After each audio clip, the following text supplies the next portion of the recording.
Bonjour à toi et bienvenue sur bossemaths.com. Ici Corinne Huette. Dans cette vidéo, je vais t'apprendre à étudier un sujet de bac sur la notion de probabilité conditionnelle. Si tu es en terminale S, ES ou même L avec option maths, je t'invite donc à visionner cette vidéo dans laquelle on traitera un exercice de bac sur cette notion de probabilité conditionnelle. Ce sont des exercices vraiment standards qui tombent très fréquemment au bac, donc tu apprendras à étudier ce genre d'exercice et surtout à bien rédiger les réponses aux questions qu'on te pose. On parlera d'arbres pondérés, de probabilité de A sachant B, ou encore de formule des probabilités totales. On y va tout de suite. Je te propose de traiter l'exercice 1 qui est tombé au bac S en France le 20 juin 2013. C'est un exercice qui est commun à tous les candidats, c'est-à-dire qu'ils soient en spécialité maths ou pas. Et si tu es en terminale ES ou L avec option maths, tu peux tout à fait visionner cette vidéo car le niveau d'exercice, que ce soit en ES ou en ES, sur les probabilités conditionnelles est exactement le même. Alors dans un premier temps, prends 10 à 15 minutes, voire même 20 minutes, pour traiter toi-même cet exercice tout seul et on se revoit juste après pour la correction. Alors tu as lu l'énoncé, on va donc traiter la question 1A, à savoir construire un arbre pondéré traduisant la situation de l'énoncé. Donc ce qui est pratique, c'est de voir les événements qui apparaissent dans le sujet. On a H1, H2, H3 et dans l'ordre d'apparition, c'est ce qu'on voit en premier dans le sujet. Donc cela me laisse penser qu'on va avoir d'abord trois branches. Soit l'arbre est choisi chez l'horticulteur H1, soit il est choisi chez l'horticulteur H2 ou soit chez l'horticulteur H3. Puis on me dit que chaque horticulteur livre deux catégories d'arbres, des conifères ou des arbres à feuilles. Et ici, tu vois que ces événements sont notés C ou F. Donc, si l'arbre vient de l'horticulteur H1, ce sera soit un conifère, soit un arbre à feuilles, un feuillu. Même chose s'il vient de H2 et même chose s'il vient de H3. Donc voici mon arbre et maintenant il faut le pondérer comme demandé dans l'exercice. Alors cela va venir des pourcentages qui sont donnés dans l'énoncé. 35% des plants proviennent de l'horticulteur H1. 35 divisé par 100, ça fait 0,35 qui est la probabilité de l'événement H1 et que je mets donc ici sur cette branche. Ensuite 25% pour l'horticulteur H2, donc ici la probabilité de H2 est égale à 0,25, je la mets sur sa branche. Et le reste provient de l'horticulteur H3, donc je vais avoir cette probabilité à calculer. Ensuite, la livraison de l'horticulteur H1, donc je me situe ici dans l'arbre, comporte 80% de conifères. 80 divisé par 100, ça fait 0,8, donc ici, je vais avoir une probabilité de conifères d'égale à 0,8. Celle de l'horticulteur H2 n'en comporte que 50%. Je parle toujours des conifères, donc quand je proviens de H2, la probabilité d'avoir un conifère, elle est de 0,5. Et enfin, celle de l'horticulteur H3, seulement 30%. On parle toujours des conifères, donc quand on provient de H3, la probabilité d'avoir un conifère est de 0,3. Donc ici encore, on a des probabilités manquantes qu'on va calculer par la suite. Alors par exemple, si je veux calculer la probabilité de l'événement H3, eh bien je vais appliquer la règle des nœuds qui dit que à partir d'un nœud, la somme des probabilités de chacune des branches est égale à 1. Donc la probabilité de H3 ici, c'est égal à 1 moins la probabilité de H1 plus la probabilité de H2. Ce qui me fait 1 moins 0,35 plus 0,25. C'est-à-dire 1 moins 0,6 et donc c'est égal à 0,4 ici. Ensuite, quelle est la probabilité qui se trouve ici? Alors déjà, elle va se noter P de F, mais attention, sachant H1, que je note ici en indice. Donc même règle des nœuds, la somme des probabilités des branches qui partent d'un nœud est égale à 1. Donc pour avoir cette probabilité de F sachant H1, je fais 1 moins la probabilité de C sachant H1. Ce qui est donc égal à 1 moins 0,8, c'est-à-dire 0,2, que je reporte donc ici sur mon arbre.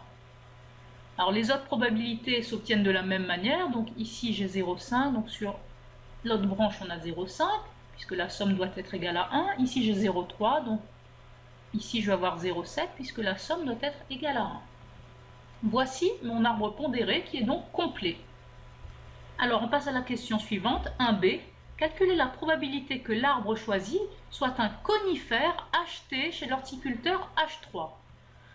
Alors, cette phrase, il va falloir l'écrire sous forme de probabilité. Je veux avoir la probabilité que l'arbre choisi soit un conifère et qu'il soit acheté chez l'horticulteur H3. Donc, je vais écrire ça sous la forme P de H3 inter C pour dire que j'ai les deux événements en même temps.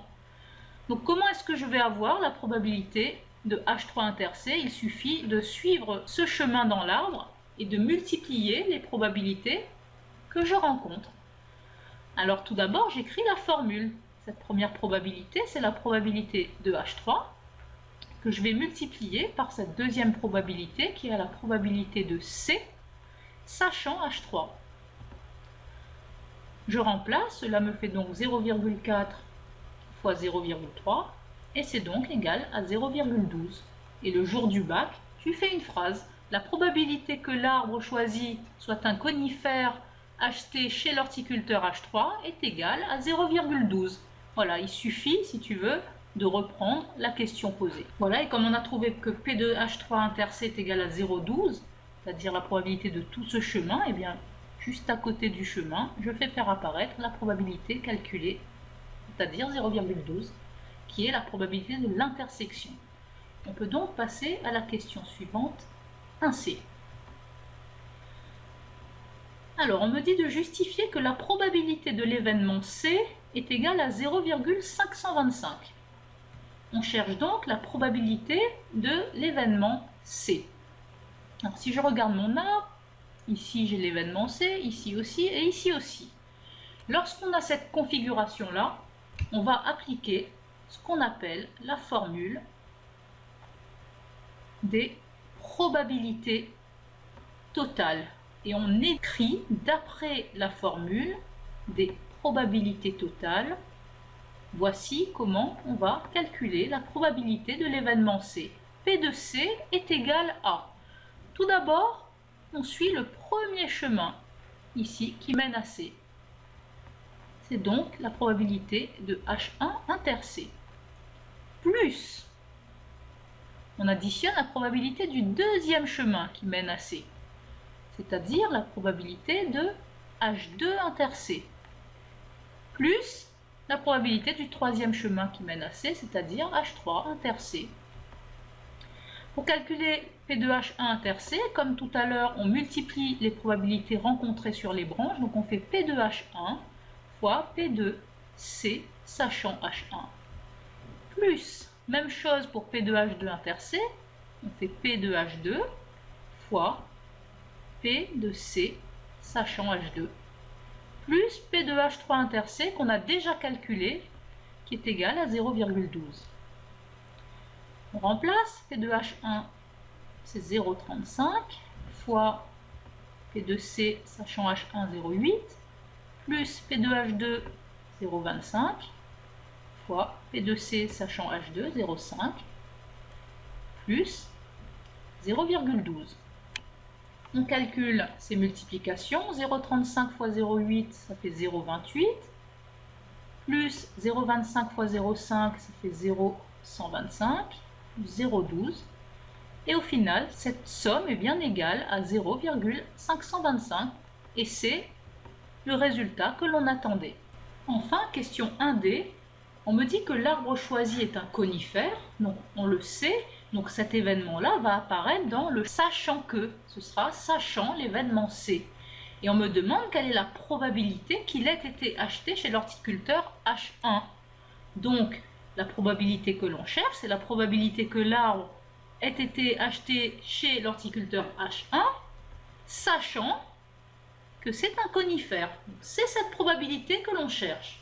Si on regarde l'arbre, on a la probabilité de C sachant H1, mais on n'a pas la probabilité de H1 sachant C. Comment est-ce qu'on va s'y prendre? Alors, il y a un principe qui marche très bien pour faire ça. Quand tu es coincé, tu vas réécrire la probabilité de l'intersection. H1 inter C. C'est égal à P de H1 fois P de C sachant H1. Est-ce que tu es bien d'accord? Mais en fait, l'événement H1 inter C, c'est le même événement que l'événement C inter H1. Donc, c'est aussi égal à la probabilité de C multipliée par la probabilité de H1 sachant C. Et c'est cette probabilité que l'on souhaite obtenir, la probabilité de H1 sachant C. Et bien, comment est-ce qu'on va l'obtenir? Eh bien, tout simplement en faisant P2H1 inter C. Hop, on passe P de C dans le membre de gauche et donc on fait diviser par P de C. Voilà, alors donc, soit tu apprends cette formule par cœur, ou soit tu la retrouves en passant par la probabilité de l'intersection. Alors maintenant, pour terminer ce calcul, P de H1 inter C, il me semble qu'on l'avait écrite ici, c'était 0,35 fois 0,8, et on avait trouvé 0,28. Donc je vais écrire 0,28 sur P de C, et P de C c'est le résultat précédent, on avait trouvé 0,525. Si on fait ce calcul à la calculatrice, on trouve 0,5333333333. Or, dans le sujet de bac, on nous demande d'arrondir à 10 puissance moins 3 près. 10 puissance moins 3 près, ça veut dire 3 chiffres après la virgule. Donc j'ai 0,533, et comme après j'ai encore un 3, eh bien voici l'arrondi désiré à 10 puissance moins 3 près. Voilà, il faut faire une phrase, la probabilité que l'arbre provienne de l'horticulteur H1, sachant que c'est un conifère, est d'environ 0,533 à 10 puissance moins 3 près. Donc si je récapitule, dans un exercice de probabilité conditionnelle au bac, tu dois tout d'abord savoir construire un arbre pondéré grâce aux données de l'énoncé, en faisant attention au pourcentage qu'on te donne dans l'exercice. Tu dois aussi savoir calculer la probabilité d'une intersection. Pour cela, utilise ton arbre. Tu dois savoir calculer la probabilité d'un événement grâce à la formule des probabilités totales. Et tu dois savoir traduire une phrase comme celle-ci sous forme d'une probabilité conditionnelle P de H1 sachant C. Et enfin, pour ne pas perdre de points, tu dois arrondir correctement tes résultats en suivant les instructions qu'on te donne dans l'exercice. Dans la question 2, on va parler de loi binomiale et ça fera l'objet d'une prochaine vidéo. Je te dis donc à très bientôt sur bosstemate.com et je te remercie d'avoir suivi cette vidéo. Salut!